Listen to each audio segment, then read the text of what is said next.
আজকে আমরা কথা বলবো একটা দারুণ ইন্টারেস্টিং হোমিওপ্যাথিক ওষুধ নিয়ে, যার নাম কলিনসোনিয়া ক্যানাডেন্সিস। আচ্ছা, এর আরেকটা খুব পরিচিত নাম আছে, স্টোন রুট।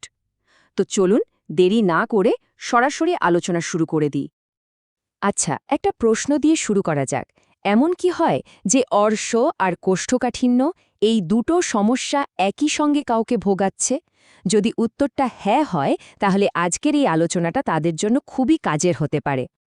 কলিনসোনিয়া ক্যানাডেন্সিস হল ঠিক সেই ওষুধটা যেটা মূলত এই সমস্যাগুলোর কম্বিনেশনের জন্য একেবারে অব্যর্থ।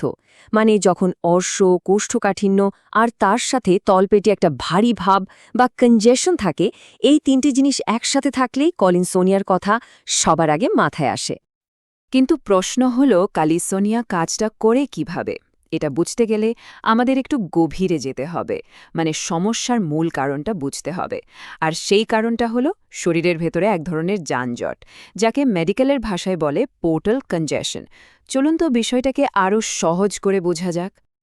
ভাবুন তো একবার, যেন শরীরের নিচের দিকে, মানে তলপেটের রক্ত চলাচলের রাস্তায় একটা বিশাল ট্রাফিক জ্যাম লেগে গেছে। রক্ত ঠিকমতো এগোতে পারছে না, এক জায়গায় এসে আটকে যাচ্ছে। ঠিক এই অবস্থাকেই বলা হয় পোর্টাল বা পেলভিক কনজেশন। আর বিশ্বাস করুন, এটাই কিন্তু অনেকগুলো সমস্যার আসল কারণ। আর এই যে ভেতরের ট্রাফিক জ্যাম, এটা কিন্তু একটা ডমিনো এফেক্টের মতো কাজ করে। মানে একটার পর একটা সমস্যা তৈরি হতে থাকে। যেমন ধরুন, প্রথমে রক্ত চলাচল আটকে গেল, এর সরাসরি ফল হিসেবে দেখা দিল অর্শ আর কোষ্ঠকাঠিন্য। আর এই জ্যামটা যদি অনেক দিন ধরে চলতে থাকে, তাহলে এর চাপ কিন্তু আস্তে আস্তে হার্টের উপরেও পড়তে শুরু করে। আচ্ছা, তাহলে এই যে কনজেশন বা যানজটের কথা আমরা বলছি, এর ফলে ঠিক কি কি লক্ষণ শরীরে স্পষ্টভাবে ফুটে ওঠে? চলুন এবার সেই প্রধান লক্ষণগুলো একটু খুঁটিয়ে দেখা যাক। এই জায়গাটা খুব মন দিয়ে দেখতে হবে, কারণ এখানে কলিনসোনিয়ার দুটো প্রধান লক্ষণ পাশাপাশি দেখানো হয়েছে। প্রথমে বাঁদিকে দেখুন অর্শের লক্ষণগুলো। কেমন? প্রচণ্ড চুলকানি আর জ্বালা থাকবে, আর অর্শগুলো ফুলে আঙুরের থোকার মতো বাইরে বেরিয়ে আসে।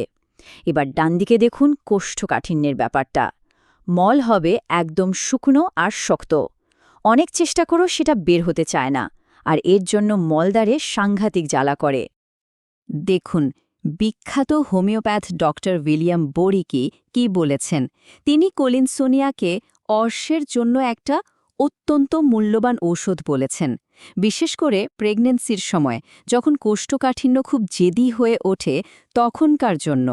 এটা থেকেই বোঝা যায় যে এই বিশেষ অবস্থায় ওষুধটার কার্যকারিতা ঠিক কতটা। ওই যে ভেতরে যানজটের কথা বলেছিলাম না, এর প্রভাব কিন্তু শুধু অর্শ বা কোষ্ঠকাঠিন্য পর্যন্তই থেমে থাকে না, ব্যাপারটা আরও ছড়ায়। ওই চাপটা যখন আশেপাশের অঙ্গেও ছড়িয়ে পড়ে, তখন মহিলাদের ক্ষেত্রে পিরিয়ডসের সময় ব্যথা, তলপেটে সবসময় একটা ভারী ভাব, এমনকি জরায়ু নিচের দিকে নেমে আসছে এমন অনুভূতিও হতে পারে। শুধু তাই নয়, ওই কনজেশনের চাপটা উপরের দিকে উঠে এসে বুকে চাপ বা বুক ধরফর করার মতো হার্টের সিমটমও তৈরি করতে পারে। অনেক তো থিওরি নিয়ে কথা হলো, তাই না? এবার চলুন কয়েকটা সত্যিকালের উদাহরণ দেখি। মানে একদম রিয়েল লাইফ কেসে এই লক্ষণগুলো কেমন হয় আর কলিনসোনিয়া সেখানে কিভাবে কাজ করে সেটা দেখা যাক। এই প্রথম কেসটা দেখুন। একজন প্রেগনেন্ট মহিলা। তার প্রধান সমস্যা কি ছিল? আঙুরের মতো ফোলা অর্শ, তার সাথে প্রচণ্ড চুলকানি আর জ্বালা, আর অনেক দিনের কোষ্ঠকাঠিন্য। এই লক্ষণগুলো দেখুন, একেবারে যেন বইতে লেখা কলিনসোনিয়ার ছবির সাথে মিলে যাচ্ছে। তাই ওনাকে কলিনসোনিয়া কিউ বা 30C পোটেন্সিতে দেওয়া হয়েছিল। এবার দ্বিতীয় কেসটা দেখা যাক। এখানে রোগী প্রেগনেন্ট নন, কিন্তু তার সমস্যাটা অনেক দিনের পুরনো। এখানেও দেখুন সেই একই ব্যাপার, শক্ত শুকনো মল, মলদ্বারে জ্বালা চুলকানি আর পাইলস।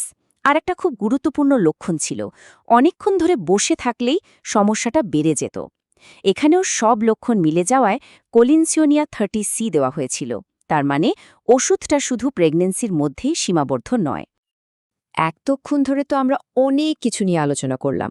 চলুন সবটা একবার এক জায়গায় গুছিয়ে নিই। মানে এক নজরে কলিনসোনিয়ার সবচেয়ে জরুরি বৈশিষ্ট্যগুলো দেখে নেওয়া যাক, যাতে মূল পয়েন্টগুলো মনে রাখতে সুবিধা হয়।